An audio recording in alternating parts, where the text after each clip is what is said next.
Green World Publications. नमस्कार बच्चों, green world publication YouTube channel पर आप सभी का बहुत बहुत स्वागत है। मैं तस्लीमा मंसूरी।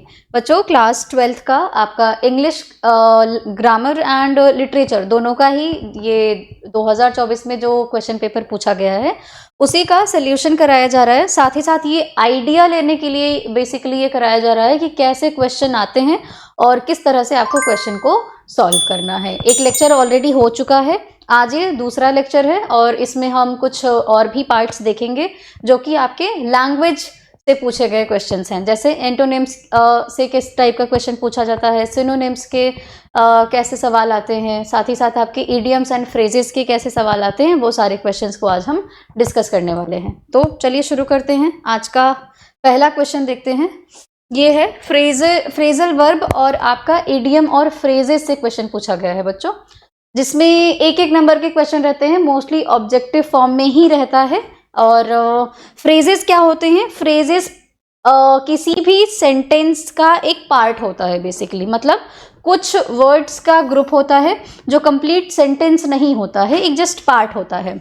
और इसका जैसे मोस्टली फ्रेजल वर्ब जो होते हैं ये वर्ब के तौर पर यूज होते हैं, इसीलिए इसके वर्ड में लास्ट में वर्ब आ रहा है। फ्रेज क्या होते हैं बच्चों? Phrase are the group of words जिनका एक मीनिंग होता है, स्पेशली ये वर्ब के तौर पर यूज होते हैं, ये फ्रेजेस होते हैं। इडियम्स क्या होते हैं बच्चों? इनको हिंदी में हम मुहावरे कहते हैं। क्या कहते हैं? मुहावरा। क्या कहते हैं बच्चों? मुहावरा कहते हैं। तो ये मुहावरा क्या होता है? इनके एक्चुअली ये कोडेड वर्ड्स होते हैं बच्चों, आप कह सकते हो कोडेड वर्ड्स होते हैं जिनका ना एक अलग मीनिंग होता है। ठीक है, जिनका एक अलग मीनिंग होता है। जैसे हिंदी में अगर मैं आपको कुछ इडियम का एग्जाम्पल दूं तो कहा जाता है कि नाच न आवे आंगन टेढ़ा। तो नाच न आवे आंगन टेढ़ा का मतलब होता है कि आपको असल में जिस चीज़ की डिमांड की जा रही है, आपको आपके पास वो गुण नहीं है, लेकिन आप कहते हैं, आप किसी और चीज़ पर दोष लगाते हैं कि कमी तो इसमें है, कमी मुझ में नहीं है। ठीक है, तो इसीलिए कहा जाता है नाच नावे आंगन टेढ़ा। ठीक, तो इसी तरीके से कुछ कुछ और चीज़ें बोली जाती हैं। जैसे कहा जाता है कि अपने मुंह मियाँ मिट्ठू बनना, मतलब आप अपनी ही तारीफ करते रहते हैं, तो इसी बात पे कहा गया अपने मुंह मियाँ मिट्ठू बनना। ठीक है, तो इस टाइप के जो वर्ड्स होते हैं ये तो हैं कोडेड वर्ड्स कि अपने मुंह मियाँ मिट्ठू बनना, पर इसका मतलब क्या हुआ? इसका मतलब आपको निकालना पड़ेगा, इसका सेंस अलग होता है। ठीक है, और इसी तरीके से एक और आता है प्रोवर्ब बोलते हैं हम। क्या कहते हैं बच्चों? प्रोवर्ब्स कहते हैं। क्या कहते हैं? प्रोवर्ब्स कहते हैं, लोकोक्ति कहते हैं इनको हम, लोकोक्ति। अब ये क्या होते हैं? लोकोक्तियां वो होती हैं बच्चों जो बातें सच हैं वही कहा जाता है, मतलब ये सार्वभौमिक सत्य मान करके लोकोक्तियों को रखा जाता है, प्रोवर्ब्स। जैसे एग्जाम्पल आप ले लीजिए तो कहा जाता है कि अगर ईट एन एप्पल, कहा जाता है ना, एक राइम था कैसे, an apples a day keeps doctor away. तो अगर आप एक सेब हर रोज खाते हैं तो आपकी सेहत अच्छी रहेगी और आपको डॉक्टर की ज़रूरत नहीं पड़ेगी। तो ये क्या है? ये बात तो बिल्कुल सही है और इसका मीनिंग भी समझ आ रहा है। तो ऐसे सेंटेंसेस को हम क्या कहते हैं? प्रोवर्ब कहते हैं। जबकि इडियम जो होते हैं ये आपके कोडेड वर्ड होते हैं, कोडेड वर्ड फॉर्म में रहते हैं, ग्रुप ऑफ वर्ड्स रहते हैं जिनका एक अलग मीनिंग होता है। ठीक है, तो चलो एग्जाम्पल कुछ कुछ देखेंगे अभी हम और समझते भी जाएंगे। He is an apple of my eye, ऐसे बोला जाता है ना। एप्पल ऑफ वंस आई मतलब क्या कि किसी आंख का, जो आंखों का तारा जो बोला जाता है, तो आंखों का तारा का मतलब क्या हुआ कि कोई चीज आपको बहुत प्यारी है, तो इसीलिए बोला जाता है that the thing is the Apple of my eyes और समथिंग। इस तरीके से आप सेंटेंस में क्या करते हो? यूज करते हो। तो एग्जाम्पल लेते हैं एंड क्वेश्चन को सॉल्व करते हैं। साथ ही साथ लिखा हुआ है कि the phrase pick holes in, ये देखिए ये कुछ ग्रुप ऑफ वर्ड्स हैं, मतलब एक वर्ड है पिक और एक वर्ड है होल्स और एक वर्ड है इन, तो ये साथ में मिलकर के क्या बना रहे हैं? Pick holes in. क्या ये कंप्लीट सेंटेंस है? नहीं, कंप्लीट सेंटेंस नहीं है, इसीलिए इसका कोई एक मीनिंग नहीं निकल रहा है। आपको इसको सेंटेंस में यूज करना है बच्चों। तो बताना है कि पिक होल्स इन का मतलब क्या होता है। अब एक बात बताओ कि पिक होल्स इन का मतलब क्या होता है कि आप किसी चीज में क्या कर रहे हो, होल बना रहे हो, छेद कर रहे हो। तो इसका मतलब क्या हुआ कि किसी चीज में आप कुछ कमियां निकाल रहे हैं, है ना, नेगेटिव साइड्स को, नेगेटिव एस्पेक्ट्स को देख रहे हैं। ठीक है, तो पिक होल्स इनका मतलब क्या होता है, फाइंड फॉल्ट विद, किसी चीज की कुछ कुछ कमियां निकालना, लूप होल्स को ढूंढना। ठीक है, सो नेक्स्ट आते हैं, फ्रेज ही है, क्या है, सेट ऑफ। तो सेट ऑफ का मतलब क्या होता है, सेट ऑफ का मतलब होता है टू बिगिन विद और to start to go with, मतलब जाने के लिए तैयार होना। क्या होता है, जाने के लिए तैयार होना। तो आप क्या लिखोगे, टू स्टार्ट टू गो, है ना। जैसे हम कहते हैं कि मैं जा रहा हूं अब, तो आप क्या बोलोगे, I am setting off to, नहीं ऐसे एक सेंटेंस ले लो, एक एग्जांपल ले लो कि मैं दिल्ली जा रहा हूं, so I am setting off to Delhi, आप ऐसे बोल सकते हो, राइट। या सिंपली आप बोल सकते हो I am going to Delhi. ठीक है, तो आप ऐसे जब आप सेंटेंस में लिखोगे तो आप बोलोगे आई एम सेटिंग ऑफ में डबल एफ रहेगा, ऑफ टू दिल्ली। ठीक है, मैं दिल्ली जाने के लिए बिल्कुल तैयार हो गया हूं, मैं दिल्ली जा रहा हूं, राइट। सेट ऑफ का मतलब क्या होता है, to start to go, just चल देना, लगभग चल देने वाला, जो बिल्कुल इनिशियल स्टेज होता है वो वाला। नेक्स्ट, फॉल फ्लैट, फ्रेज वो है बच्चों, फ्रेजल वर्ब ही है। अब आपको बताना है फॉल फ्लैट का मतलब क्या होता है। तो फॉल फ्लैट का मतलब होता है yes, to fail to produce the effect that somebody wants. Fall flat का मतलब कि कुछ असर ही नहीं हुआ, जस्ट चित पड़ गया कोई चीज। ठीक है ना, तो क्या हो जाएगा, to fail to produce the effect that somebody wants, जिस चीज का जितना असर होने चाहिए था या किसी चीज का इतना इफेक्ट होना चाहिए था वो पड़ नहीं पाया, तो इसी को हम क्या कहते हैं, फॉल फ्लैट बोलते हैं। ठीक है, नेक्स्ट क्या है, सेट इन। सेट इन का मतलब होता है शुरू करना, टू बिगिन। ठीक है, सेट इन का मतलब क्या होता है, टू बिगिन, शुरू करना। अगर सेट इन को हम सेंटेंस में यूज करें तो the teacher sets in the class. तो क्या किया, टीचर ने नहीं, क्लास मत लिखो, the teacher sets in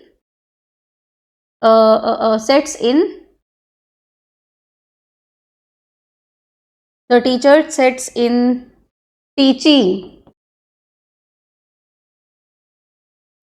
geography बोल लो, है ना। तो टीचर ने क्या पढ़ाना स्टार्ट कर दिया, ज्योग्राफी पढ़ाना शुरू कर दिया। The teacher sets in teaching geography, right. या फिर आप यहाँ पे सीधा सीधा क्या लिख सकते थे, the teacher started teaching geography. या फिर आप अगर प्रेजेंट सिंपल सेंटेंस में लिखना है तो द टीचर begin teaching क्या कहते हैं, ज्योग्राफी, सेट्स इन। ठीक है, ऐसे। चलिए नेक्स्ट आते हैं, अगला, रन डाउन का मतलब क्या होता है। फ्रेजल वर्ब ही है, पूछ रहा है रन डाउन का मतलब क्या होता है। तो रन डाउन, कुछ चीज लोअर हो रही है, डाउन हो रहा है, to be in a poor health. So run down का मतलब क्या होता है बच्चों, to be in a poor health, किसी का स्वास्थ्य खराब है तो हम वहां पे फ्रेजल वर्ब यूज करते हैं किसी सेंटेंस में, रन डाउन। तो लेट्स से कि एक सेंटेंस ले लो, my grandfather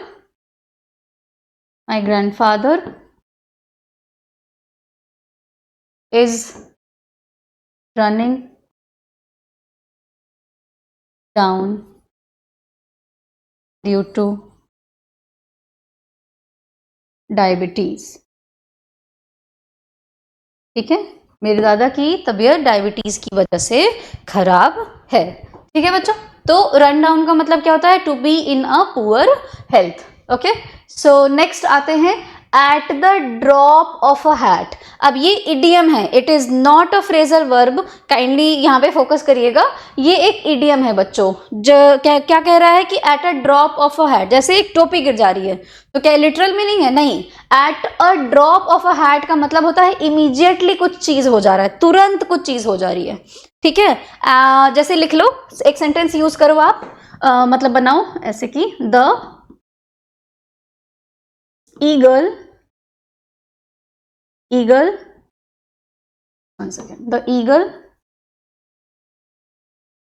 hide from my eyes at the drop of a hat. तो क्या हो जाएगा कि जो ईगल है वो मेरी आंखों से तुरंत गायब हो गया। क्या हो गया? तुरंत गायब हो गया। So the eagle hide from my eyes at the drop of a hat, ऐसे आप बोलोगे। So at the drop of a hat का मतलब क्या होता है? इमीडिएटली। ठीक है, नेक्स्ट क्या है बच्चों? अब आपको बताना है, ये एंटोनिम्स एंड सिनोनिम्स के क्वेश्चंस हैं। फ्रैंक का मतलब क्या होता है? काइंडली ये जो कीवर्ड्स है ना उसको थोड़ा ध्यान दीजिएगा। यहाँ पे क्या लिखा हुआ है? सिनोनिम का मतलब पूछ रहा है। सिनोनिम का मतलब होता है बच्चों कि सिमिलर मीनिंग वाले वर्ड्स आपको ढूंढने हैं। हिंदी में हम अगर इसकी बात करें तो हम क्या कहते हैं? पर्यायवाची शब्द ढूंढना है। पर्यायवाची शब्द क्या होते हैं बच्चों? जिनके जो मीनिंग होती है वो सेम होता है, इसीलिए इनको हम समानार्थी शब्द भी कहते हैं। क्या कहते हैं? समानार्थी शब्द कहते हैं। तो सिनोनिम्स क्या होते हैं? आपके ऐसे वर्ड्स जिनकी मीनिंग क्या होती है, जिनका अर्थ क्या होता है, एक ही होता है या सेम होता है, तो उनको हम क्या कहते हैं? सिनोनिम्स बोलते हैं। तो आप सिनोनिम्स कैसे निकालेंगे? फ्रैंक का सेम मीनिंग क्या होता है?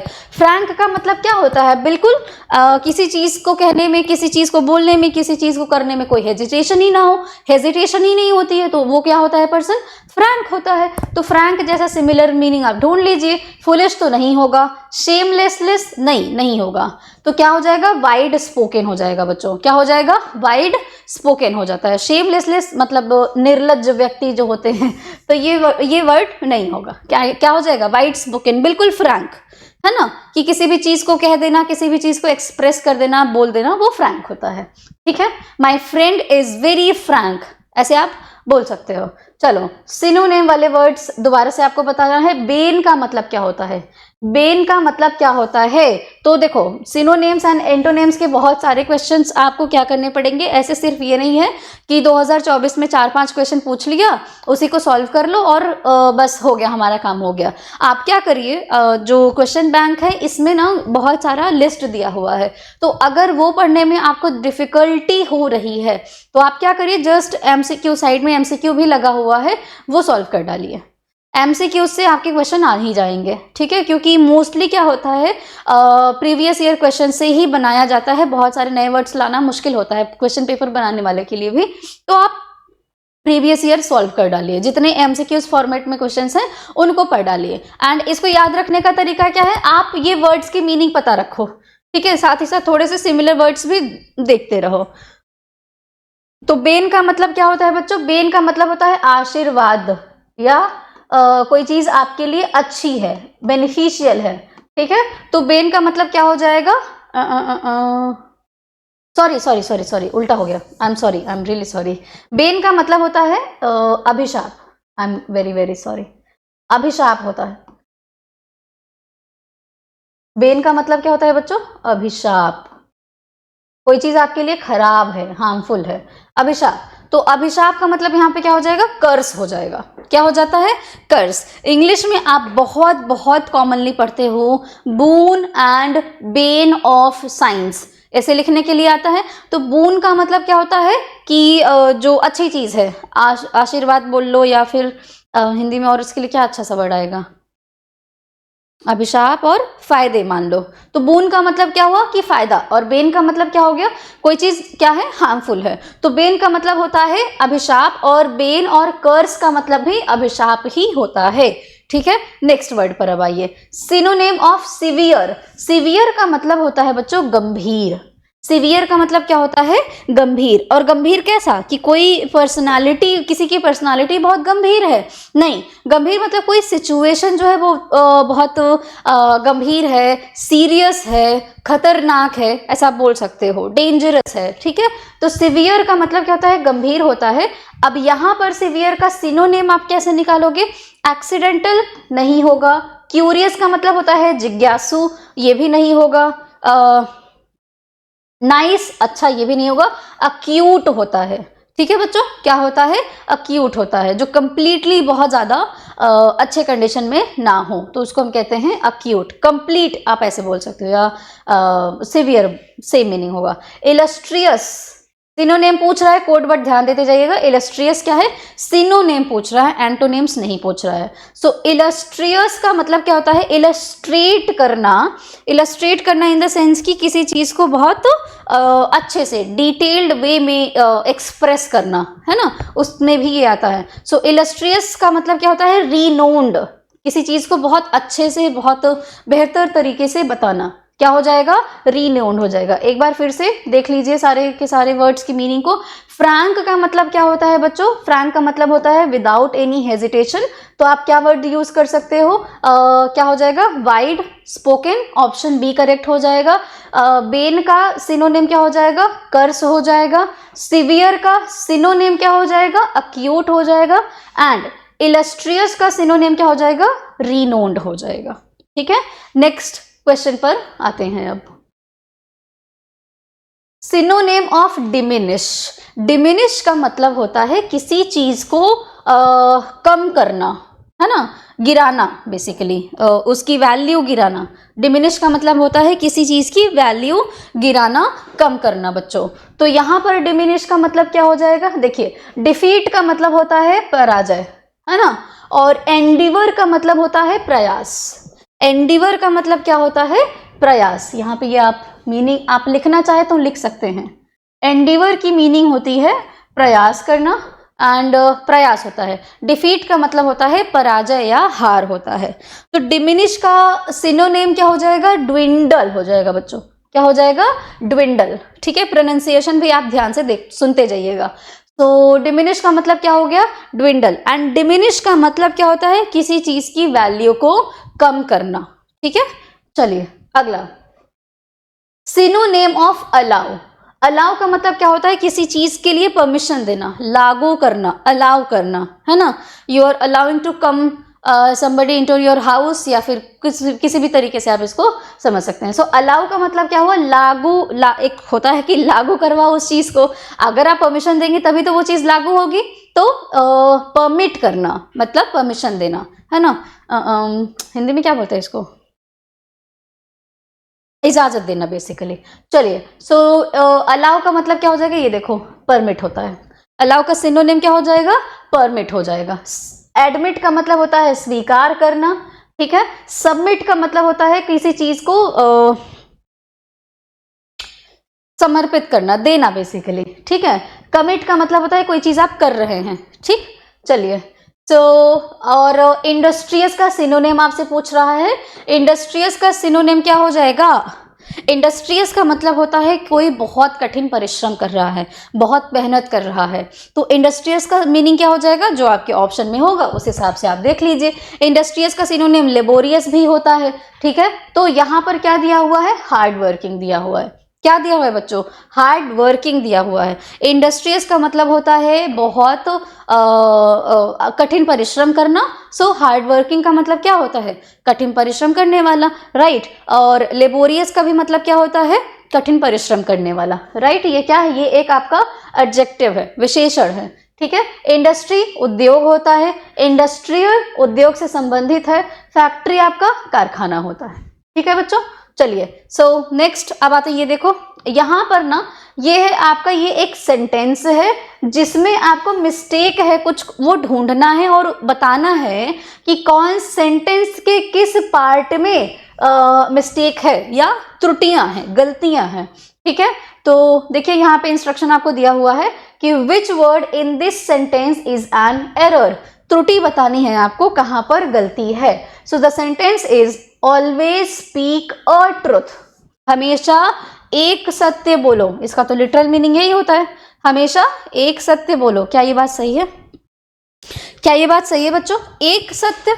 जब भी आपने आर्टिकल के बारे में पढ़ा हुआ है कि आर्टिकल ए, एन और द, तीन आर्टिकल होते हैं। ए आर्टिकल का यूज आप मोस्टली कहाँ पर लगाते हो? सिंगुलर के लिए लगाते हो, और जहाँ पे वॉवेल नहीं है वहां पर आप लगाते हो। और जब आप किसी चीज के बारे में नहीं जान रहे हो या सिंगुलर फॉर्म में दिखाना हो तब वहां पे आर्टिकल ए का यूज करते हो। सिमिलरली आर्टिकल एन का भी आप यूज करते हैं, जस्ट फर्क इतना होता है कि आर्टिकल एन का यूज कहाँ होता है, जो ऐसे वर्ड्स जो वॉवेल के साथ में स्टार्ट हो रहे हैं तो वहां पर आर्टिकल एन का यूज होता है। आर्टिकल द का यूज बहुत वाइड है। आर्टिकल द का यूज जो बहुत पॉपुलर चीज़ें हैं, बहुत फेमस चीज़ें हैं, न्यूज़पेपर के लिए, माउंटेन्स के लिए, रिवर्स के लिए, जो ग्रुप में बहुत सारी चीज़ें होती हैं उनके लिए, फेमिलियर चीज़ें होती हैं उनके लिए आर्टिकल द का यूज होता है, राइट। तो यहाँ पर बच्चों सत्य एक क्या है कि एक्सेप्टेड चीज़ है, ठीक है ना, एक्सेप्टेड चीज़ है। तो यहाँ पर हम क्या लिखेंगे? ऑलवेज स्पीक द ट्रूथ लिखेंगे। क्या बोलेंगे हम बच्चों? Always speak the truth. तो मिस्टेक कहाँ है? यहाँ पे जो ए लिखा हुआ है उसमें ही मिस्टेक है। तो हम क्या करेंगे? ऑप्शन सी हमारा करेक्ट हो जाएगा। अगला क्वेश्चन क्या है? He is a member of an union. ध्यान से पढ़िएगा, लिखा हुआ है he is a member of an union. तो ध्यान से देखिएगा, सेम चीज आपसे यहाँ पे क्या आंसर में क्या आपको बताना है, इंस्ट्रक्शन पढ़ लीजिए एक बार। Which word in the above sentence is an error. तो आपको बताना है कि मिस्टेक कहाँ है, गलती कहाँ पर है। अब एक बात बताइए, यूनियन में यू से स्टार्ट हो रहा है। बहुत सारे बच्चों को ये ध्यान नहीं दे पाते हैं और वो एन यूनियन सही समझ बैठते हैं। बच्चों जब भी हम ना इंडियंस क्या करते हैं, एंड आई गेस कि इंग्लिश भी ऐसे ही लिखा गया होगा, तो यूनियन को जब हम हिंदी में लिखते हैं, देवनागरी लिपि में लिखते हैं हम, तो इस तरह से लिखते हैं, राइट। यूनियन को हम ऐसे लिखते हैं बच्चों। और यूनियन किससे स्टार्ट हो रहा है? य से स्टार्ट हो रहा है। हिंदी के किससे स्टार्ट हो रहा है? य से स्टार्ट हो रहा है। पर क्या ये जो क्या कहते हैं कि अक्षर है य, ये स्वर है? तो ये स्वर नहीं है। इसीलिए इंग्लिश में भले ही यूनियन है, इंग्लिश में भले ही ये यू से स्टार्ट हो रहा है, लेकिन हम क्या देखेंगे कि ये यू से, ये जो यूनियन है ये य वाला लेटर आ रहा है, इसीलिए यहां पर हम एन न लगा करके क्या लगाएंगे? अ लगाएंगे। क्या लगाएंगे बच्चों? अ लगाएंगे। तो अब हमारा सेंटेंस क्या बनेगा? ही is a member of a union. क्या बोलेंगे? ही is a member of a union. ठीक है ना बच्चों, ये बोलेंगे हम। तो इसीलिए ऑप्शन सी हमारा क्या हो जाएगा? करेक्ट हो जाएगा इस क्वेश्चन के हिसाब से। एन ना हो करके क्या लिखा जाएगा? ए लिखा जाएगा। अगले क्वेश्चन पर आते हैं।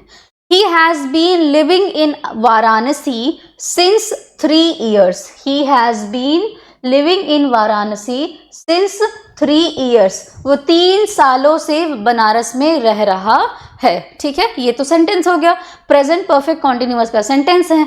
ठीक है बच्चों, तो यहाँ पर ना, यहाँ पर क्या हो जाएगा? सिंस और फॉर का यूज कहाँ पर होता है?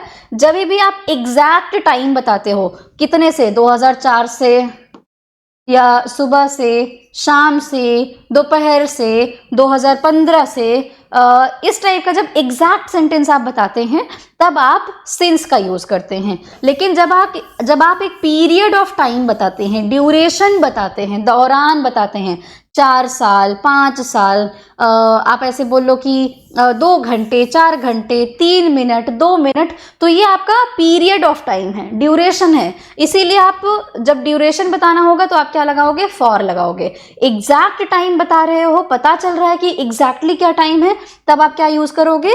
सिंस यूज करोगे। ठीक है, तो ये डिफरेंस आई गेस कि आपको समझ में आ रहा होगा। अब यहाँ पर आप गलतियां निकाल पाएंगे। क्या लिखा हुआ है? He has been living in Varanasi 3 years जो है बच्चों, 3 साल। लेकिन 3 साल कब? नवंबर 2015, जनवरी 2015, ये नहीं पता है ना।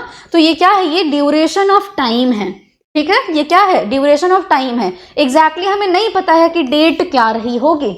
3 साल से तो रह रहा है, ठीक है, लेकिन डेट नहीं पता है। हम नॉर्मली बोल देते हैं 2 साल 5 महीना भी होता है तो हम कह देते हैं 2.5 साल से रह रहे हैं, बोलते हैं ना। तो ये क्या है? ये ड्यूरेशन ऑफ टाइम है। इसीलिए यहाँ पर सिंस का यूज ना हो करके फॉर का यूज होगा बच्चों। किसका यूज होगा? फॉर का। So that is why since जो है, सिंस में मिस्टेक है। सिंस ना लग करके क्या लगेगा? फॉर लगेगा बच्चों। क्या लगेगा? फॉर। ओके, नेक्स्ट क्वेश्चन पर मूव करते हैं। Okay, which of the following sentences is और आर करेक्ट। तो यहां पर आपको ध्यान से देखिएगा, सवाल ध्यान से पढ़िएगा। पूछ रहा है कि कौन सा सेंटेंस इसमें से सही है। क्या पूछ रहा है? सही कौन सा सेंटेंस है ये बताना है आपको। पढ़िए एक एक sentence. I know the boy whom you teach. मैं उस लड़के को जानता हूं जिसे आप पढ़ा रहे हो, ऐसा ही सेंटेंस का मतलब है। ठीक है, so I know the boy whom you teach, यही बोला हुआ है। ठीक है, चलिए देखते हैं अगला। देखिए, I bought a book but which I did not like. चलो यहां तक तो समझ में आया कि मैंने एक किताब खरीदा लेकिन वो मुझे पसंद नहीं आया। तो यहां पे बट लगाने की जरूरत नहीं है, यहां पर आप बट मत लगाओ, कोई जरूरत नहीं है। अब ऐसे पढ़ो, I bought a book which I did not like. मैंने एक किताब खरीदा जो मुझे अच्छा नहीं लगा। ठीक है, सिंपल, मैंने एक किताब खरीदा जो मुझे अच्छा नहीं लगा। नेक्स्ट क्वेश्चन, तो यहां पर ये सेंटेंस क्या हो गया? गलत। अगला, each of them got their pay. अब आपको ये सेंटेंस पढ़ के सही तो लग रहा होगा, बट एक्चुअली ये सेंटेंस सही नहीं है बच्चों। जब भी ईच ऑफ जैसे वर्ड आते हैं, either of, neither of, each of जैसे वर्ड आते हैं, तो यहाँ पर ये आपका प्रोनाउन होता है ये सिंगुलर फॉर्म में यूज होता है। कौन से फॉर्म में यूज होता है? तो सिंगुलर फॉर्म में। तो यहाँ पर ना आप वंस लगा सकते हो। क्या लगा सकते हो? वंस लगा सकते हो, ये वाला ये वाला वंस। ठीक है, तो each of them got one's pay, सबको अपना अपना वेतन मिल गया। तो this is also not correct. Next, much books should not be read. Much क्या बताता है? मच क्वांटिटी बताता है बच्चों। मच क्या बताता है? क्वांटिटी बताता है, ना कि जो नंबर है वो बताता है। तो यहाँ पर किताबें क्या हैं? किताबें तो नंबर हैं। किताबें क्या हैं बच्चों? किताबें तो नंबर हैं। इसीलिए यहाँ पर हम मच की जगह पर क्या लिखेंगे? मोर लिखेंगे बच्चों। क्या लिखेंगे? More. More books should not be read. क्या लिखा जाएगा? More books should not be read. बहुत सारी किताबें नहीं पढ़नी चाहिए। सेंटेंस जस्ट पढ़ो आप, है ना। अब ऐसा नहीं है कि आप लोग इसको उतार लो कि हाँ इस पे तो लिखा था बहुत सारी किताबें नहीं पढ़नी चाहिए तो हम पढ़ेंगे ही नहीं, हमें नुकसान करेगा ये वो, ऐसा नहीं सोचना है। ठीक है, चलिए, तो इस तरह से फोर्थ वाला सेंटेंस भी हमारा गलत है। So only one sentence is correct, जो कि एब्सोल्युटली करेक्ट है। ठीक है, आई know the boy whom you teach, मैं उस लड़के को जानता हूं जिसे आप पढ़ाते हैं। So option A is correct, only one statement and that is the first statement is correct. ठीक है, तो नेक्स्ट क्वेश्चन पर अब आइए। Which of the following sentences is or are correct? Instruction is very important to read. Kindly आप इसको ध्यान से पढ़िएगा क्या कह रहा है, वरना ऐसे भी गलत हो जाता है। ठीक है, तो चलो इसमें से भी आपको बताना है कि कौन सा सेंटेंस सही है। ठीक है, okay, so you, he and I R good friends. Yes, तुम, वह और मैं अच्छे दोस्त हैं। देखो इसके लिए ना एक नियम होता है। आप सोच रहे होंगे कि आई, यू एंड ही लिखा जाना चाहिए था, लेकिन ऐसा क्या कब होता है? कंडीशन है जब भी आप अच्छी बातें करोगे, है ना, क्रेडिट्स की बात करोगे। और क्रेडिट्स में कैसे? अच्छे क्रेडिट्स की बात करोगे, गुड क्रेडिट्स की बात करोगे, तो आप सबसे पहले किसको क्रेडिट दोगे? सेकंड पर्सन को। फिर किसको क्रेडिट दोगे? थर्ड पर्सन को। फिर किसको क्रेडिट दोगे? अपने आप को। ठीक है, तो जैसे you, he and I have done good job. तुमने, उसने और मैंने अच्छा काम किया है। तो जब भी आपको मतलब आप 2-3 लोग हो और क्रेडिट देना है, अच्छा वाला क्रेडिट देना है, तब आप क्या इस्तेमाल करेंगे? कौन सा रूल? 231 वाला रूल इस्तेमाल करेंगे। Second person, third person and first person का। अब इसी का उल्टा कर दो, जब भी आपको थोड़ा सा रिस्क वाला क्रेडिट है, नेगेटिव क्रेडिट है, तब आप क्या करोगे, सबसे पहले अपने आप को रिस्पॉन्सिबल ठहराओगे। क्या करोगे, सबसे पहले अपने आप को रिस्पॉन्सिबल ठहराओगे, ठीक है ना। नेगेटिव क्रेडिट है, क्या है, नेगेटिव क्रेडिट है, तो आप क्या करोगे, सबसे पहले अपने आप को रिस्पॉन्सिबल ठहराएंगे आप, ठीक है। I, you and he failed in the business। मैं, तुम और वह किस में फेल हो गए, बिजनेस में फेल हो गए, ठीक है। इस तरह से जब नेगेटिव क्रेडिट देना हो, अपने आप को सबसे पहले रिस्पॉन्सिबल ठहराइए। जब पॉजिटिव क्रेडिट देना हो तो सबसे पहले second person, third person, then last में अपने आप को रखिए। ऐसे आप याद रखिएगा, 1 2 3 123 याद रख लीजिए, 231 याद रख लीजिए, ऐसे, ठीक है ना। ये फर्स्ट पर्सन है, ये सेकंड पर्सन है, ये थर्ड पर्सन है। तो 123 बैड क्रेडिट के लिए, 231 गुड क्रेडिट के लिए बच्चों, ठीक है। तो the first sentence is correct. Okay, next आते हैं, except all, sorry except he all were present. देखो एक्सेप्ट ही, एक्चुअली यहां पर ही क्या है, सब्जेक्टिव केस है, राइट, सब्जेक्टिव केस है ना। तो हम यहां पे क्या बोलेंगे, एक्सेप्ट हिम, उसके अलावा, एक्सेप्ट हिम। यहां पे देखो, रुक जाओ, ये जो है यहां पर एक्सेप्ट हिम, उसके अलावा सभी लोग मौजूद थे, तो आपका दूसरा सेंटेंस जो है वो गलत है। उसके बाद I who is your teacher will teach you. अच्छा, मैं आपका शिक्षक हूं जो आपको पढ़ाएगा, ठीक है, या मैं आपकी शिक्षक हूं जो आपको पढ़ाएगी। तो आप क्या बोलोगे, आई एम योर टीचर, हो भूल जाइए, नॉर्मली आप लिखें आई am your teacher, I will teach you, यही होता है, राइट। मैं आपकी टीचर हूं, मैं आपको पढ़ाऊंगी।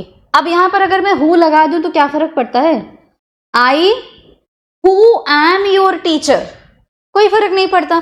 तो इसीलिए यहां पर ये हु ना आपको बस डिस्ट्रैक्ट करने के लिए आया हुआ है, ठीक है ना, नॉलेज चेक करने के लिए कि बच्चे ने पढ़ा था कि नहीं पढ़ा था। सो यहां पे इज नहीं होगा बच्चों, यहां पर इज ना होकर के क्या होगा, एम होगा।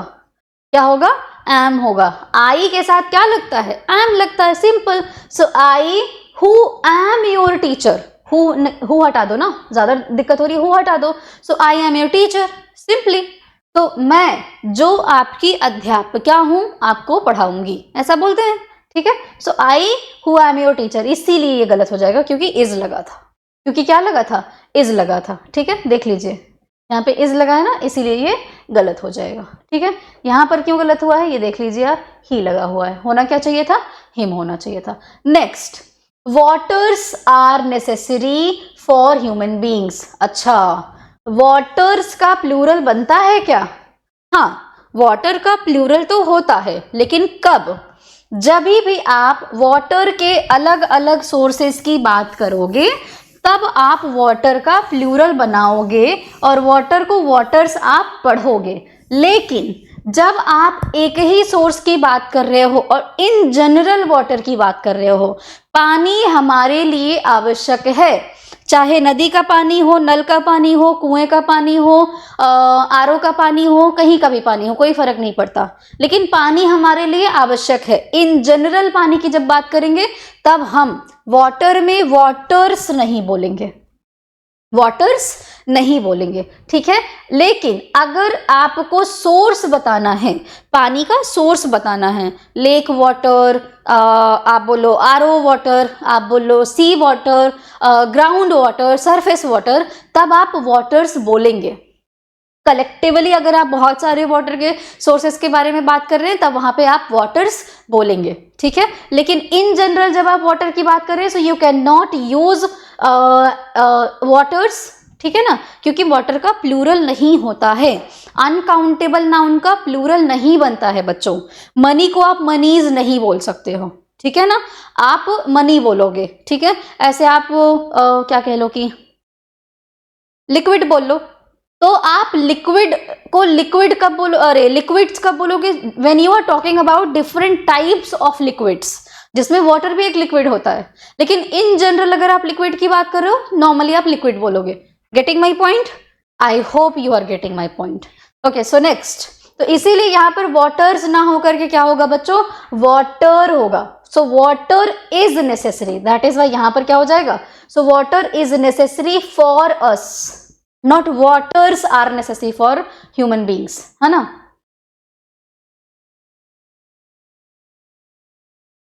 तो क्या हो जाएगा, only one option is correct, इसीलिए आपका जो ऑप्शन ए है ओनली वन, यही करेक्ट होगा, ऑप्शन ए ही करेक्ट होगा। बाकी सारे तीनों स्टेटमेंट्स में मिस्टेक है और हमने डिस्कस कर लिया क्या क्या मिस्टेक्स हैं, सिर्फ और सिर्फ एक ही स्टेटमेंट जो है वो करेक्ट है। अब अगले क्वेश्चन पर आए, चलिए देखिए, लिखा हुआ है कि this college is the best in all colleges.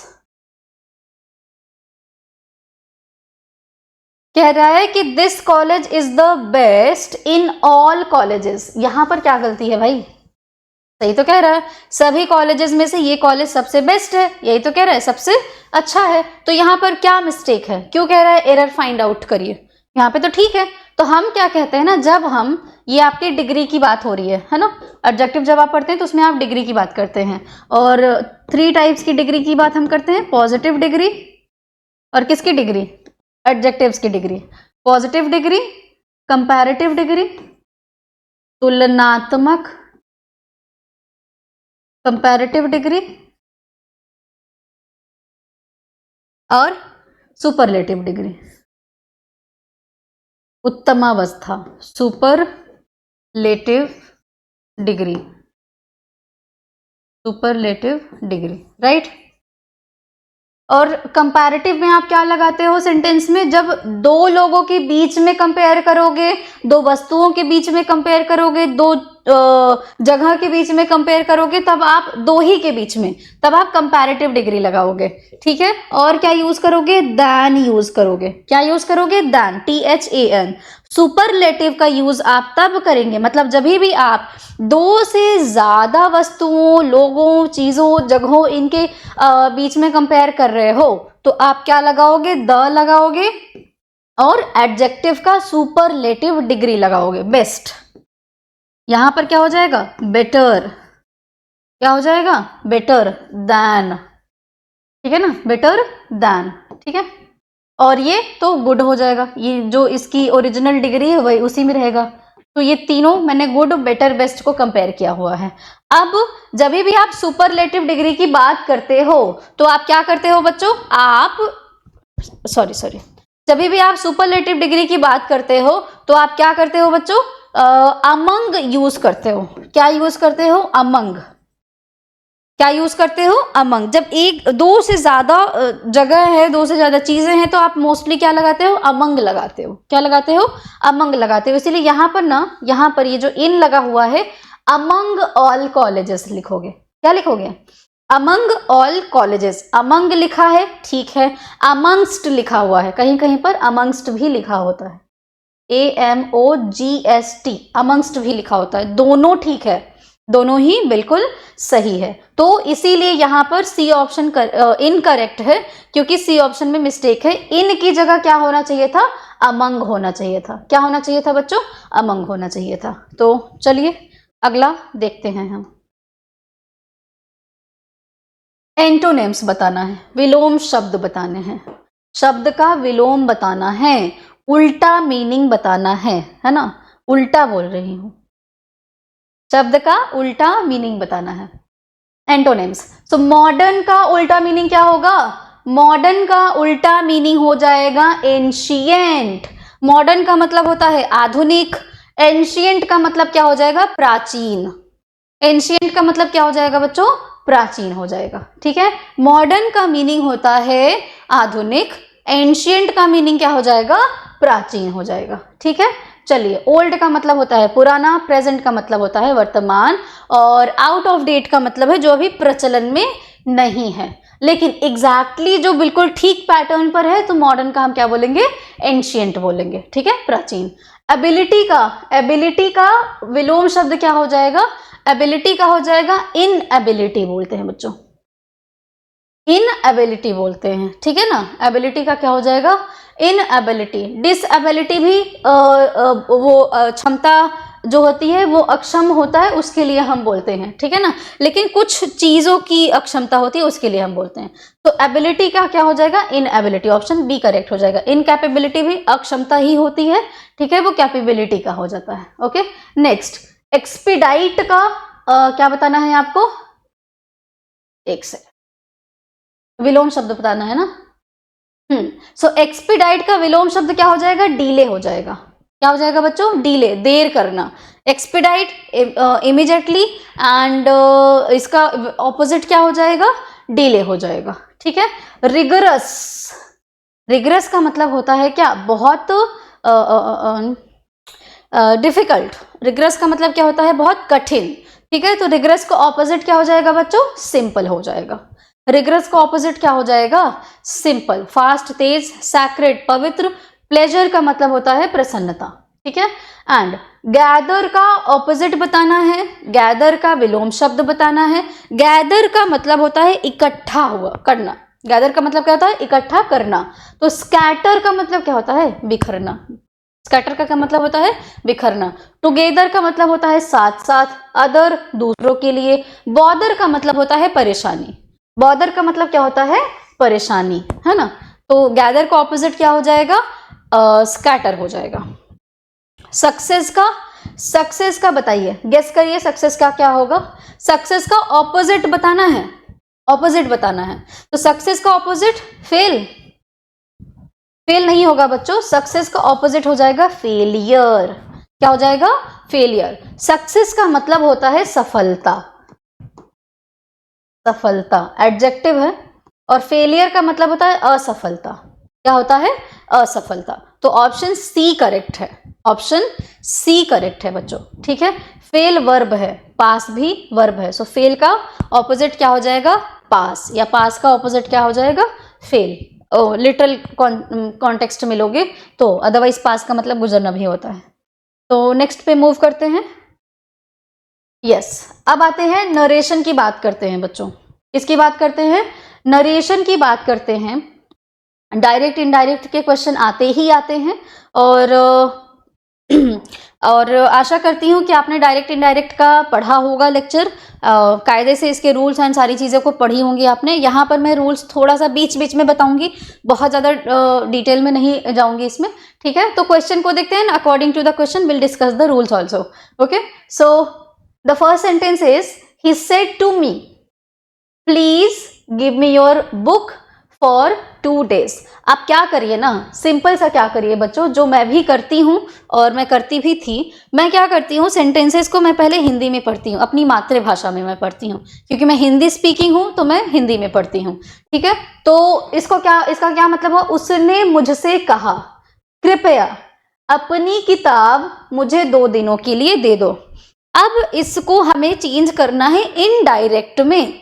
मैं अब अपनी किसी दोस्त को बताऊंगी कि उसने मुझसे कहा कि मैं अपनी किताब उसको 2 दिनों के लिए दे दूं। अब इसी को हमें क्या करना है? इंग्लिश में कन्वर्ट करना है, ठीक है। आप बोलोगे कि उसने मुझसे रिक्वेस्ट किया कि मैं अपनी किताब उसको 2 दिनों के लिए दे दूं, तो कन्वर्ट सिंपल कर लो। चलो बदलते हैं, क्या हो जाएगा?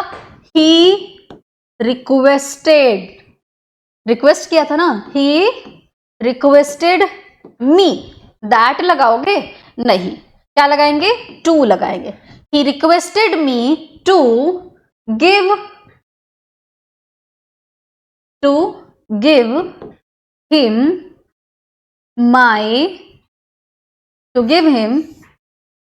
माई book for 2 days, for 2 days।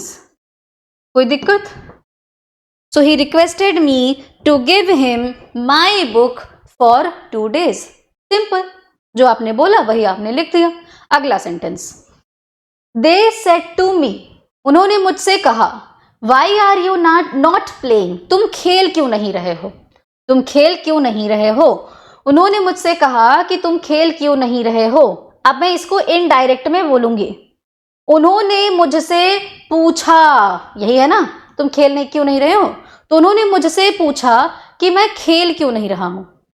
उन्होंने मुझसे पूछा मैं खेल क्यों नहीं रहा हूं, की हटा दो। उन्होंने मुझसे पूछा मैं खेल क्यों नहीं रहा हूं। लिखते हैं, ये आपका ए फर्स्ट, ठीक है, ये सेकंड। सो दे आस्क्ड मी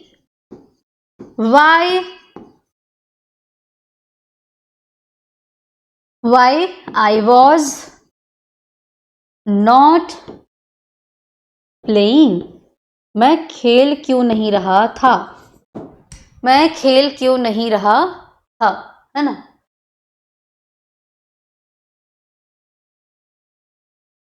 अच्छा हाँ, ये गिव है, हो जाएगा ना, sorry. He requested me to give him my book, हाँ ये ठीक कर लीजिए। चलो, so they asked me why I was not playing. आप ये सेंटेंस का रूल जानते होंगे, प्रेजेंट कॉन्टिन्यूअस है तो पास्ट कॉन्टिन्यूअस हो जाएगा, ठीक है। Next question, the teacher said all men are mortal. अब यहां पे चेंज करोगे, यहां पे चेंज करके बताओ क्या होगा। The teacher said all men are mortal. Teacher ने कहा सारे के सारे मनुष्य, सभी मनुष्य नश्वर हैं। बड़ा कठिन हिंदी है। नश्वर का मतलब होता है कि इंसान मरेगा, मतलब मनुष्य जो होते हैं उनकी मृत्यु निश्चित है। नश्वर का मतलब होता है कि कोई चीज हमेशा के लिए नहीं रहेगी। शाश्वत का मतलब होता है कोई चीज हमेशा के लिए रहेगी, ठीक है। जिसको आप भगवान कहते हैं, अल्लाह कहते हैं, जीसस कहते हैं, जिस भी नाम से आप बोलिए उनको बोलते हैं, तो वो हमेशा के लिए रहेंगे। बट इंसान जो है या बाकी दूसरे जानवर जो हैं, पेड़ पौधे जो हैं, ये हमेशा के लिए नहीं रहने वाले हैं। So all these are mortal, नश्वर होते हैं, जो जिनकी मृत्यु निश्चित है। तो चलिए बनाते हैं। अब ऐसे जो सत्य होते हैं बच्चों, जो बातें सत्य होती हैं उनको हम नहीं बदलते हैं, ना उनके टेंस को बदलेंगे, ना उनकी मीनिंग को बदलेंगे, कुछ नहीं बदलेंगे, जो जैसे हैं वैसे ही रख देंगे। तो हम क्या करेंगे, सिंपली हम लिखेंगे the teacher said that, the teacher said that all all man, ये लिखा ना मैन और मैन, मैन होना चाहिए, हाँ। All man are mortal, mortal. अध्यापक ने कहा कि सभी मनुष्य जो हैं वो नश्वर हैं। तो बिल्कुल ठीक है, इसीलिए हमने रिपोर्टेड वर्ब के स्पीच को नहीं बदला है, ठीक है। रिपोर्टेड स्पीच वाले जो रिपोर्टेड स्पीच के जो टेंस है उसको नहीं बदला है। नेक्स्ट, इसको इरेज करूंगी मैं, तो आप देख लीजिए, स्क्रीनशॉट ले लीजिए, लिख लीजिए, और हम अगला क्वेश्चन देखते हैं। अब बी पार्ट वाला हम देखेंगे। अच्छा, बी पार्ट वाला ही डिस्कस, चलो अगला देखते हैं। तो द टीचर सेड, हाँ ये हो गया है। Rita says I shall do it. तो रीता ने कहा मैं ये कर लूंगी। Rita says I shall do it, है ना, ये है ना। चलिए, Rita says I shall do it. तो रीता सेज, सेज नहीं, says, I am really sorry for the pronunciation. Rita says that she will, she would, not will, she would do it. Rita says that she would do it. Rita ने कहा कि वो ये कर लेगी, ऐसा, ठीक है। रीता कहती है कि वो ये कर लेगी। चलो next, the boys said hurray we have won the match. यहाँ पे खुशी जाहिर हो रही है, एक्सक्लेमेशन है ना, एक्सक्लेमेटरी वाले सेंटेंसेस हैं आपके। The boys said hurray we have won the match. लड़कों ने कहा कि हम मैच जीत गए हैं। ओके, चलिए बनाइए। द सी का first, the boys exclaimed with joy, खुशी से चिल्ला रहे हैं ना। The boys exclaimed with joy that, खुशी से उछले कि वे, they had won the match. सब बदलते जाओ, प्रेजेंट परफेक्ट है, पास्ट परफेक्ट कर दो। बॉयज खुशी से उछले कि वे मैच जीत गए थे, है ना, इसीलिए तो वो खुशी से उछले। तो अगला, अब अगले पर आते हैं। The doctor said to the patient, why do you not come to me earlier. अच्छा, why did you not come to me earlier. तो डॉक्टर ने मरीज से कहा कि तुम मुझसे मिलने पहले क्यों नहीं आए, या तुम मेरे पास पहले क्यों नहीं आए, इतना देर करके क्यों आए हो। ठीक है, तो चलिए बनाते हैं, ये है आपका सेकंड। ठीक है, तो the doctor asked the patient, the doctor asked the patient why he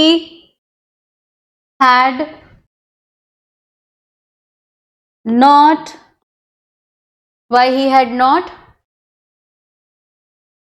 come to him earlier। ठीक है, the doctor asked the patient why he had not come to him earlier. ठीक है, ये हो गया आपका। नेक्स्ट पढ़ते हैं, why are who are you sir. अच्छा, who are you sir and why are you here, he asked the gentleman. तो वो एक सज्जन से पूछता है कि आप कौन हैं सर, और आप यहाँ क्यों आए हैं, या आप यहाँ पर क्यों हैं। ठीक है, तो चलिए बनाते हैं। सबसे पहले क्या करेंगे, इस रिपोर्टिंग वर्ब को हम पहले लिखेंगे। रिपोर्टिंग वर्ब को क्या करेंगे, सबसे पहले लिखेंगे।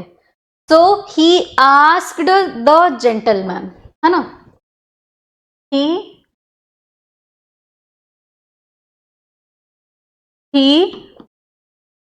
Asked the gentleman,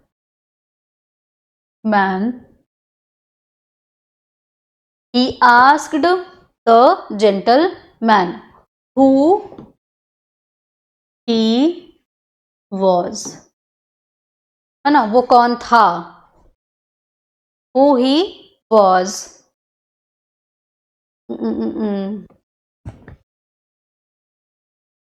who he was and why he was there, why he was there। He asked the gentleman who he was and why he was there। ठीक है, तो ये है आपका इनडायरेक्ट में कन्वर्ट करके sentence. Next, the old woman said to me, बूढ़ी औरत ने मुझसे कहा, I lived here with my servant for a week. चलिए बनाते हैं, सॉरी, अच्छा ये डी का फर्स्ट है, सॉरी, ओके, बनाते हैं। चलिए, तो द ओल्ड वुमन आस्क्ड, नहीं सेड है ना, हाँ, द ओल्ड वुमन सेड, अच्छा told, the old woman told me, the old woman told me that, क्या हो जाएगा, दैट, सिंपल है इसलिए। शी, बूढ़ी औरत ने मुझसे कहा कि वो यहाँ पर अपने नौकर के साथ एक हफ्ते के लिए रही थी। So she had lived there with her servant for a week, for a week. So next समझते चलिएगा, देखते चलिएगा, और अब अगले क्वेश्चन पर हम आते हैं। चलिए, He said to me, What did you study yesterday? उसने मुझसे पूछा कि तुमने कल क्या पढ़ा था। अगर इसको मैं इनडायरेक्टली बोलूं तो मैं क्या कहूंगी? उसने मुझसे पूछा कि मैंने कल क्या पढ़ा था। इनडायरेक्टली हो गया। चलिए लिखते हैं, तो ये हो जाएगा आमने सामने। He asked me, he asked me what I had studied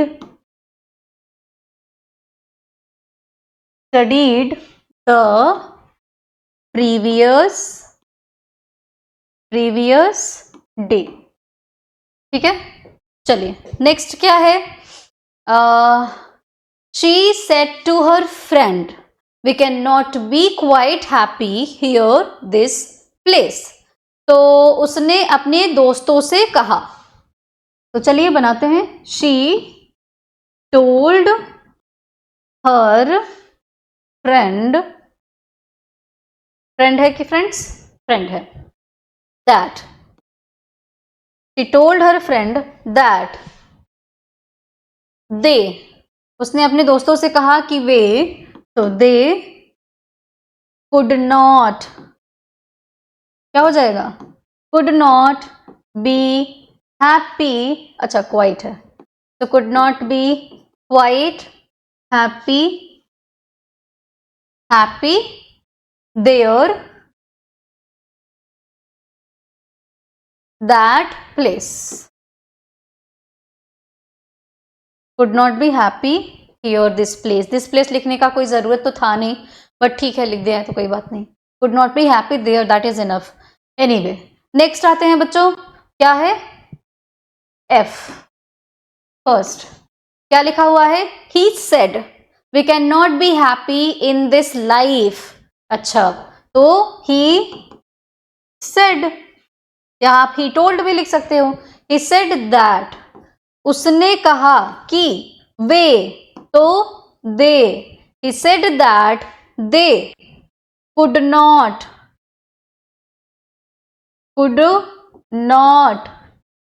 be happy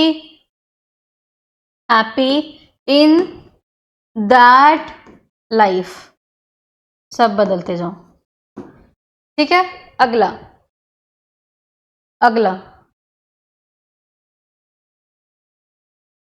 he said I will come here। तो लिखिए he said, या आप he told लिख सकते हो। he said that, उसने कहा कि वह यहां आएगा, या वह वहां आएगा। हाँ, सो he said that he would come there। here का there कर दो। नेक्स्ट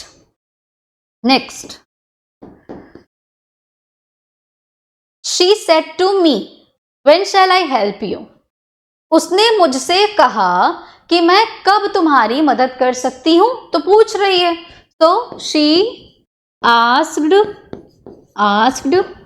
me when, कब मेरी मदद कर सकती है? when हाँ, when she will help, और ये would हो जाएगा, when she would help me, when she would help me। ठीक है, next. Okay, so last sentence बचा हुआ है, बनाइए। I said to her, please help me just now। तो I said to her, please help me just now। मैं यहां पे इरेज कर रही हूं, मैं ये इरेज कर रही हूं।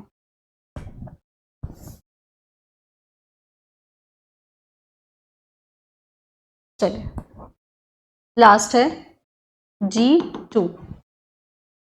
तो आई रिक्वेस्टेड हर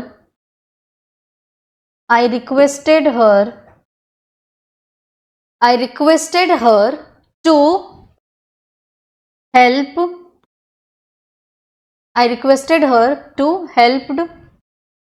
अच्छा एक सेकेंड, हाँ एक second, just 1 second please. I requested her to help me just, मैंने उससे रिक्वेस्ट किया कि वो मेरी मदद करे। So I requested her to help me just then. अभी एक थोड़ा सा पॉइंट आउट करना है मुझे, थोड़ा सा, ठीक है। तो ये हो गया आपका पूरा डायरेक्ट इनडायरेक्ट का सेंटेंस, ठीक है। आंसर लिखा हुआ है, मैं पढ़ते जा रही हूँ, आप देखते जाइएगा, ठीक है बच्चों। और मैं आशा करती हूँ यहाँ पे मुझे आपको बहुत एक्सप्लेन करने की ज़रूरत नहीं है, क्योंकि आप सभी ने रूल्स पढ़े हुए हैं। तो चलिए एक एक करके अब अपना सेंटेंस देखते हैं, ठीक है। ये देखिए, फर्स्ट सेंटेंस है he requested me to give him. हाँ, यही मैं पॉइंट आउट करना चाहती थी कि ये जो मैंने बनाया ना, ये मैंने गलती से इसको पास्ट फॉर्म में कर दिया। आप प्लीज ये जो गिव लिखा था उसको गिव कर लीजिएगा, यही मैं पॉइंट आउट करना चाहती थी। तो ये थोड़ा सा ध्यान कर लीजिएगा, ठीक है। So he requested me to give him my book for 2 days, ठीक है। तो ये हो गया आपका। They asked me why I was not playing, ठीक है। Next, the teacher said that all men are mortal, ठीक है ना। The teacher said that all men are mortal, या फिर आप लिख सकते हो the teacher told that all men are mortal. Rita says that she will do it, she would हो जाएगा बच्चों, ये आप वुड कर लीजिएगा, ठीक है। Next, the boys exclaimed with joy that they had won the match. The doctor asked the patient why he had not come to him earlier, ठीक है। सो इस तरीके से ये है आपका आंसर, आप देख लीजिएगा। I requested her to help me just then, she asked me when she would help me, ये देखिए she asked me when she would help me, तो ये है आपका, ओके। तो ये आप देख लीजिएगा, और हम अब समाप्ति की तरफ हैं, और आगे का लेक्चर अभी बाकी है, और अच्छे से पढ़ते रहिए, अपना ख्याल रखते रहिए। बहुत बहुत धन्यवाद।